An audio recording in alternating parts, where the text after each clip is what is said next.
My name is Evelyn Marin, and I was 69 years old when my daughter looked me in the eyes and said, "Either you work or you're out on the street." There was no anger in her tone, no shouting, just cold resolve wrapped in the scent of lavender dish soap and leftover toast. It was a Tuesday. I remember because I just finished folding her kids' laundry and was wiping down the counter in a house that used to feel like home. Vanessa. My only child stood across from me in a spotless blouse and high heels that clicked like punctuation marks on the hardwood. "I can't carry this alone anymore," she said, like I hadn't carried her through a difficult childhood, a messy divorce, and two high-risk pregnancies. Paul's gone, and I have my own family to think about now. My late husband Paul had died just 2 months earlier. A quiet man with tired eyes and rough hands. For 4 decades, we built a life around love, not luxury. Now my presence was no longer needed. "I can contribute," I whispered. "Social Security, some savings. I could give you $600 a month." Vanessa actually laughed. "That doesn't even cover the power bill." "I'm sorry, Mom. It's just not sustainable." What she meant was, "You're a burden." I didn't cry. Not then. There's a kind of grief that sits behind your eyes waiting for privacy, for darkness, for silence. So I went upstairs, packed 2 suitcases, and left the house I'd once called my own. Commentary.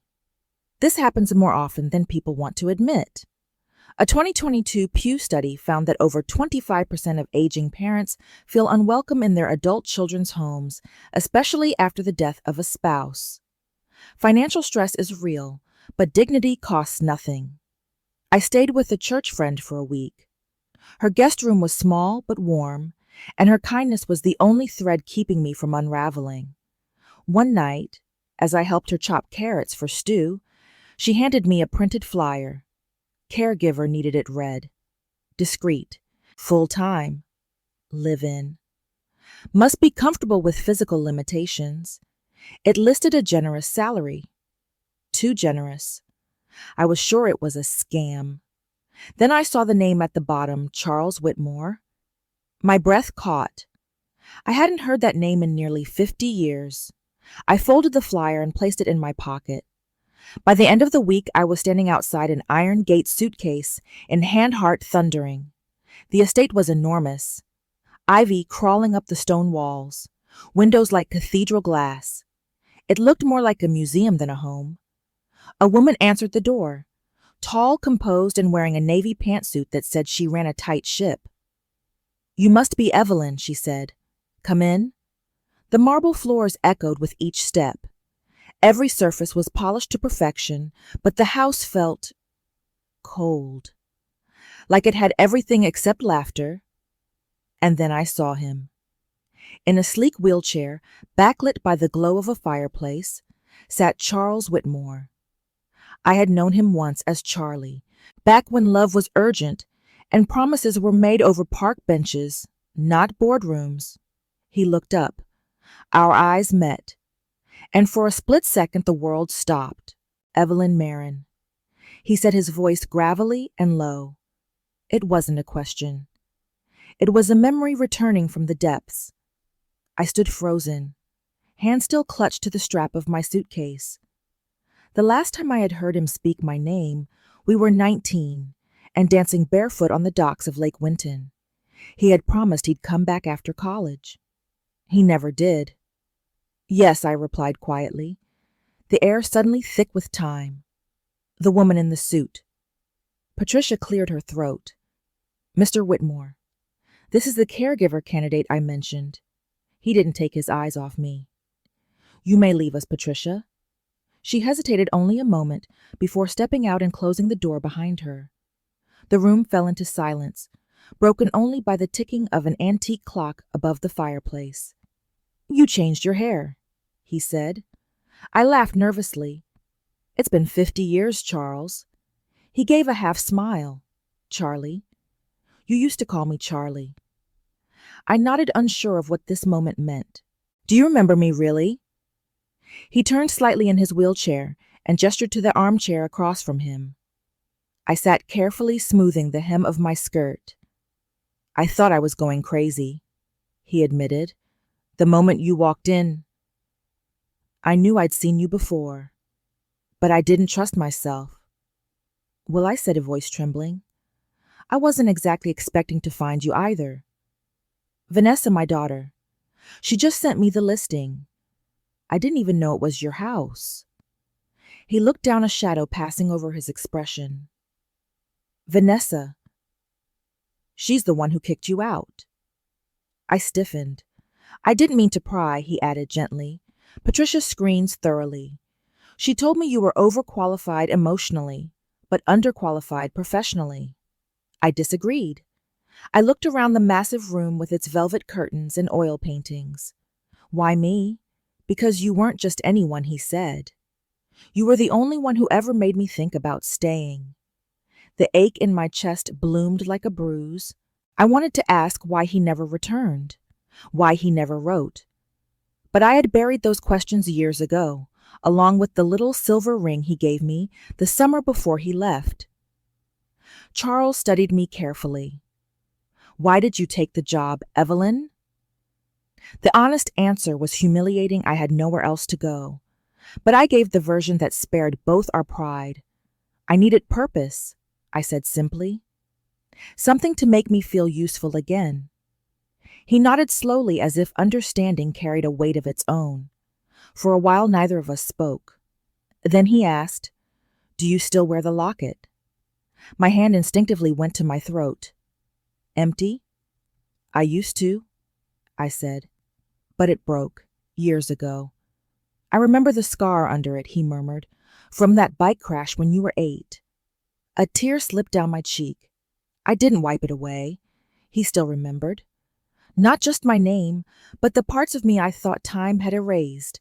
The first few days in Charles's house were strange. Not cold exactly, but heavy. Like the walls remembered arguments I hadn't been there for. His daily routine was strict. Breakfast at 7:30 sharp. Medication schedules down to the minute. Physical therapy on Mondays, Wednesdays, and Fridays. I learned quickly there was no room for errors. Charles wasn't cruel, just guarded. His tone was always polite, but his eyes rarely softened. He never raised his voice, but he didn't laugh either. And yet, there were moments where I caught him watching me, not with suspicion, but something gentler, like someone trying to read an old letter through wrinkled glass. On the 4th evening, I brought him his tea and paused by the window. The garden outside glowed orange under the dusk sky. You never liked mint, he said without looking at me. You preferred Earl Grey. I froze. He remembered that I still do. I replied. He gestured toward the chair beside him. Sit with me?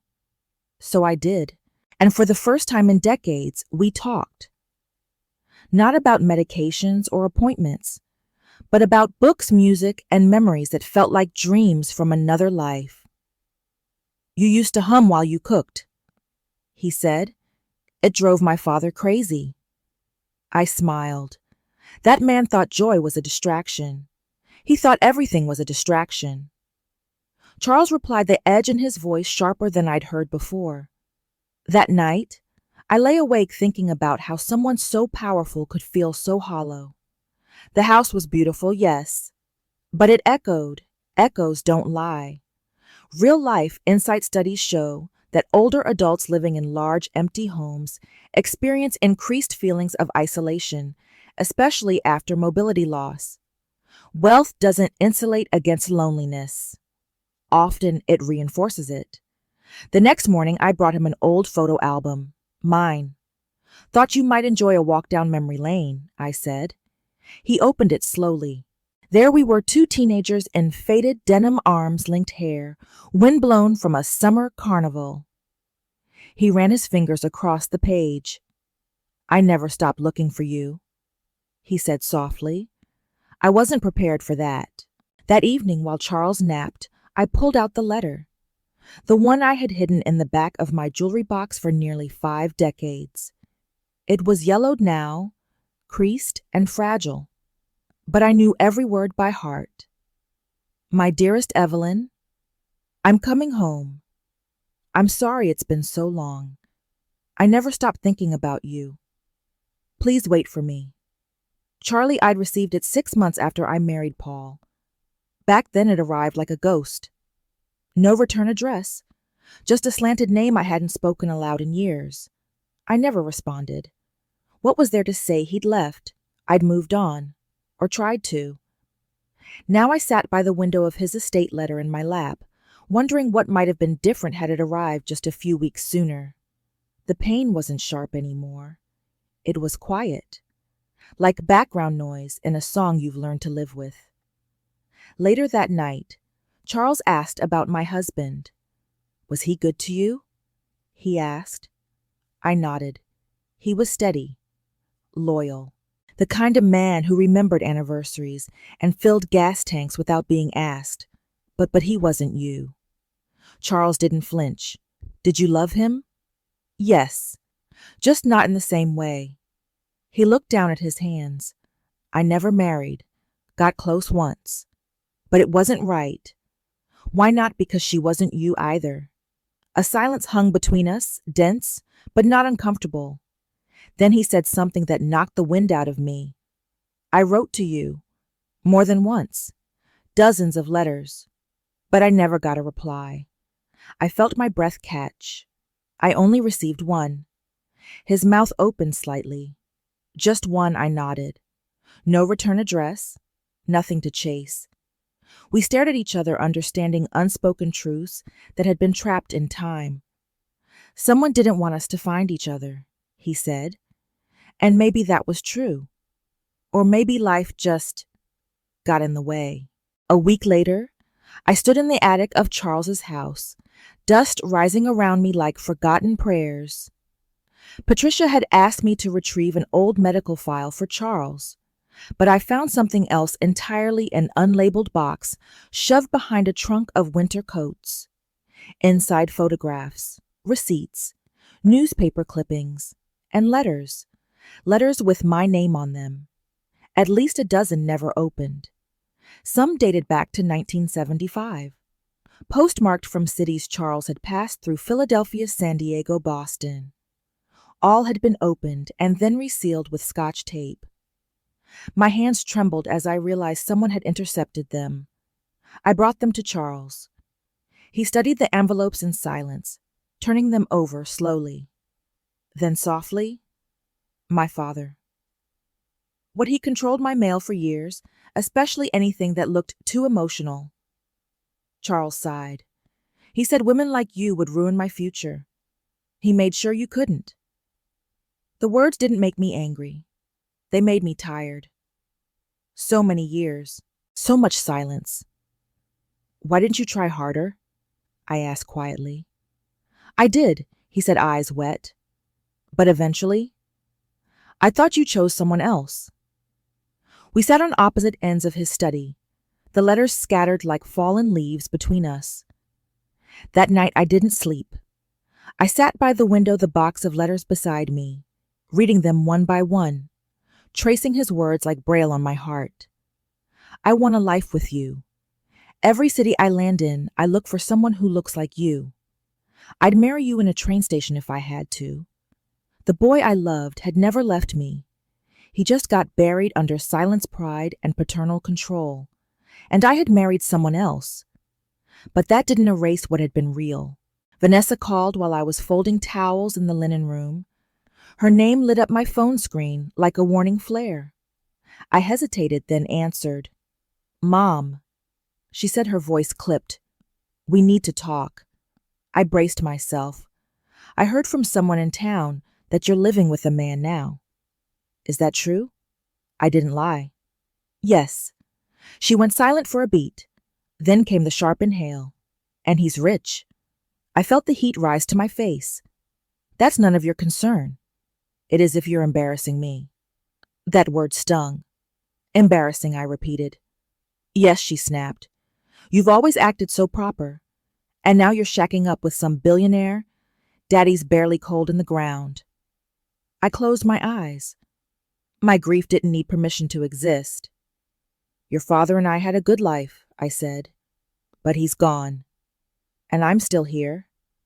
I deserve happiness, too. Vanessa scoffed. You sound like a teenager. And you sound like a stranger. She went quiet again. Then coldly, I hope you're not expecting anything from me anymore. I never did, I replied softly, but I had hoped for something else. What respect? She hung up. I stood in the quiet, the phone still in my hand, realizing my daughter didn't see me as a person, just as an extension of her image. Later that evening, I told Charles about the call. He reached for my hand. She doesn't know you, he said. But I do. It was a Thursday when Patricia entered the conservatory with a polite knock. There's a visitor at the front gate, she said. Your daughter. My chest tightened. I hadn't seen Vanessa since that bitter phone call. I wasn't sure I wanted to. Should I let her in? Patricia asked. Charles looked at me gently. It's your choice. I nodded, but my hands trembled. Vanessa walked in like she owned the place. She wore a sleek gray coat, sunglasses pushed up on her head like a crown. She glanced around the grand room with a mixture of disbelief and envy. I didn't think it was real, she said, all this. Charles offered a polite nod. Miss Thompson. Vanessa barely acknowledged him. I came because I want to understand what's happening here, she said. Because the story going around town is that my widowed mother has moved in with a billionaire. And what's your concern with that? I asked, trying to stay composed. She shrugged. Just making sure you're not confused. Charles's face didn't flinch, but I could feel the tension rise. I'm not confused, I said evenly. I'm living. Vanessa sat down across from me. Do you love him? The question took the air from the room. I looked at Charles. He said nothing, only waited. Yes, I replied, and with that single word, something cracked in Vanessa's eyes. Not anger, not judgment, grief. The kind a child feels when the parent they took for granted stops waiting by the window. I thought you'd always be waiting, she whispered. I didn't think you'd ever move on. I waited, I said. Longer than you'll ever know. Vanessa stayed for dinner, though her shoulders remained tense, and her eyes lingered on every expensive object in the room. Charles was quiet, but watchful. He asked Patricia to bring out the good china and unspoken statement. He was making this real. Halfway through the meal, Vanessa set down her fork and looked directly at him. Are you planning to marry my mother? Charles wiped his mouth with his napkin before replying. Yes, just like that. No hesitation. Vanessa's lips parted, but no words came. She glanced at me stunned, as though I had betrayed some silent code of widowhood. She just buried my father, she hissed. I met her eyes evenly, and I mourned him with everything I had. But mourning isn't a life sentence. Vanessa turned back to Charles. You realize she's not young. She has medical needs. She'll depend on you. I'm aware, he said calmly. And the estate. Your assets, Charles leaned back. Everything I own is going to charity. Every last cent. That silenced her. You think I don't know what you're worried about? He continued. You're afraid she'll take something from you. But let me be clear. Your mother owes you nothing. She gave you life. She gave you love. And she gave you space to grow. I sat, frozen breath caught in my chest. And for what it's worth, he added, I've rewritten my will. Not because I don't trust her, but because I trust her enough to need nothing from me. Vanessa swallowed hard. You two are insane. No, I said quietly. We're finally free. She stood abruptly. I hope you know what you're doing. Charles smiled faintly. I do. And so does she. As Vanessa stormed out, I didn't chase her. For once, I let her go. A few days after Vanessa's visit, Patricia knocked on my door with a curious expression. "There's someone asking to see you," she said softly. "A woman named Miriam Hargrave." The name hit me like wind across a grave. Miriam Hargrave had been Paul's old secretary, and as rumors had it, something more. I followed Patricia downstairs, my heartbeat echoing in my ears. Miriam stood by the grand entryway. Her hair had silvered, her lips were tight, but her eyes held something strange, something like pity. "Evelyn," she said, "may I speak with you?" I nodded. "We sat in the conservatory. I came because I thought you deserved to know," she said. I wasn't going to say anything, but "I saw your wedding announcement in the paper." I tensed. "What do you mean?" She reached into her purse and pulled out a stack of yellowed envelopes tied with twine. "They're from Paul," she said. "To me." My breath caught. "We had an affair," she said plainly. "It lasted almost 2 years. It ended when he got sick." Tears stung my eyes, not from betrayal, but from the cruel irony of it. I had nursed a man through his final days, believing he had been mine alone. "I'm sorry," Miriam added. "He said he couldn't bear to hurt you, so he hurt you in silence." I didn't respond. I couldn't. Instead, I stood up, walked to the window, and stared into the fading light. All those nights I thought he was working late. The business trips, the tired smiles. They all fell into place like puzzle pieces I never wanted to finish. When I turned back around, my voice was calm. "Thank you for telling me." Miriam nodded. "I hope you find peace." As she left, I didn't feel broken. I felt clear. Charles found me in the garden later that evening. He didn't ask what was wrong. He just took my hand and sat beside me in the roses. "I never thought I'd have a second chance," I said. "Neither did I," he whispered. And under the lavender sky, we just breathed. Spring came late that year, but it came all the same. The garden bloomed in quiet defiance. Tulips pushing through thawed soil, roses waking up in pink whispers. I spent most mornings in the conservatory, now sketching, journaling, letting the light reach parts of me long kept in shadow. Charles sat beside me, often reading, sometimes dozing, always present. We didn't speak about marriage again, not because we avoided it, but because we didn't need a ceremony to know we belonged. He began calling me Eve, the way he used to. Every time he said it, I felt both 19 and timeless. Vanessa didn't visit, but she called once. Her voice was quieter, as though finally hearing her own sharpness in the echo. "I'm trying," she said. "I want to be part of your life, if you'll let me."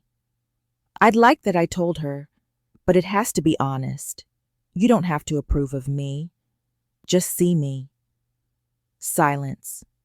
Then slowly, "I think I'm starting to."